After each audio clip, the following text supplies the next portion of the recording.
Now let's talk about another aspect of VFX, which is hair simulation.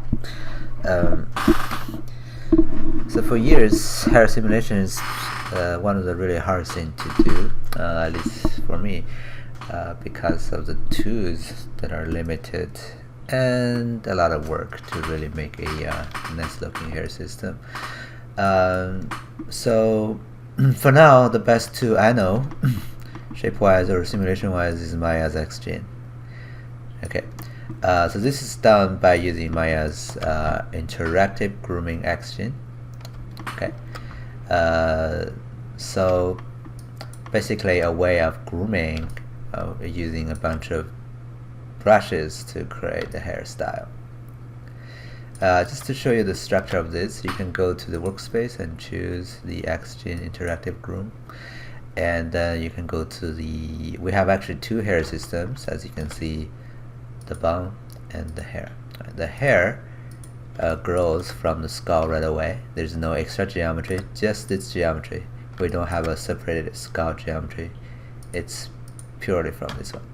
And you can see we have a bunch of different modifiers and guides to change this into our final result.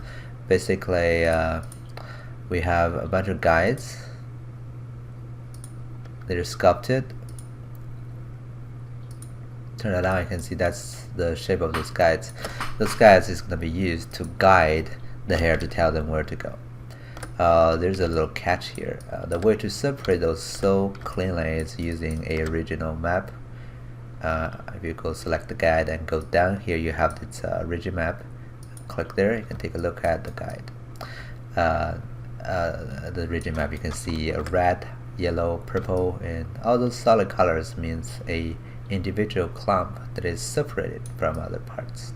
Okay, you can use this technique to separate big shapes. Okay, after guides, moving on, we have a noise to break things up. Right, we have a clumping to put everything back together again, but still have some noise, right, to really make it look a little bit more organic.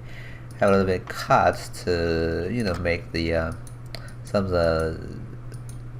the hairs shorter to make variations of the limbs. One more noise eventually applied to have some final touch. So that's the shape of the hair I'm getting. Similar things go to the bun. The bun is actually growing from this area on the cylinder here.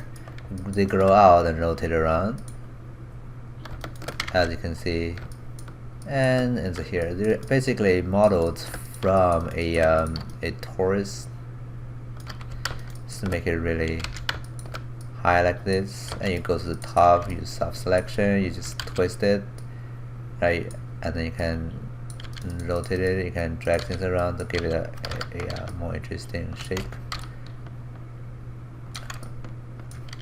Right, and then just connect, grab all these lines one by one. Of course, I can delete some of the lines inside. I don't really need this face.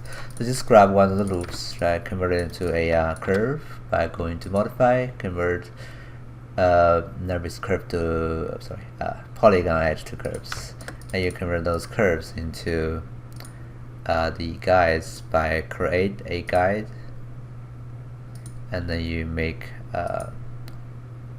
you set a curve as guides, and that's all you have to do, and do some tweaking eventually, of course.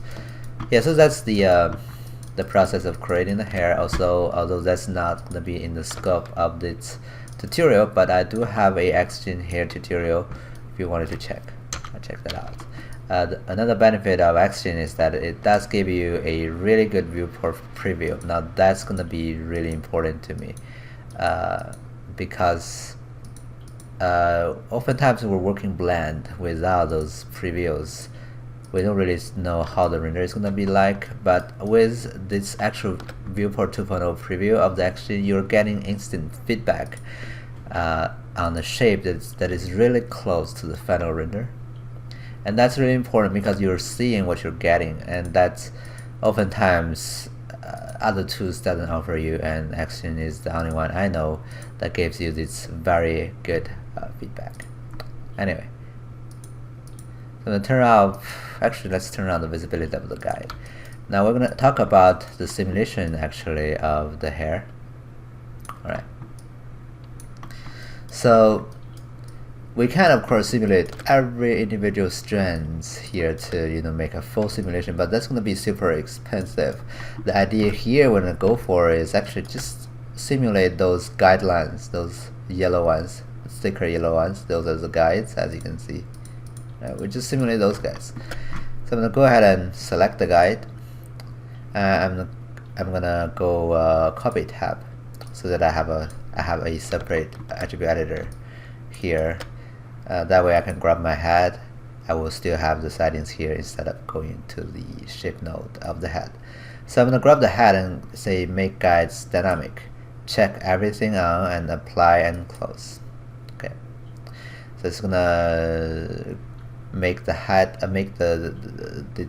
create basically a, if you go to outliner, let me actually double here, create a hair system, and in hair system a new clear solver, follicles and curves, and rigid body for the face to collide with the hair.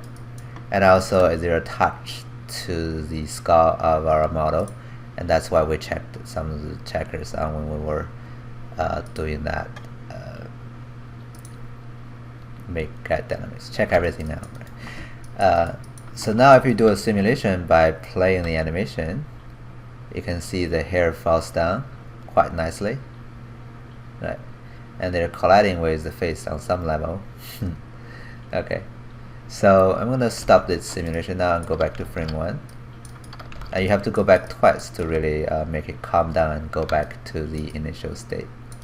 Now make sure also your play speed, right click here, go down, there is a playback speed, change the settings to play every frame, or in the settings here underneath settings, time slide, playback speed, change that to play every frame so it's simulating without jumping. Alright, so that's basically the first step we need to do, apply a dynamic system on the guides.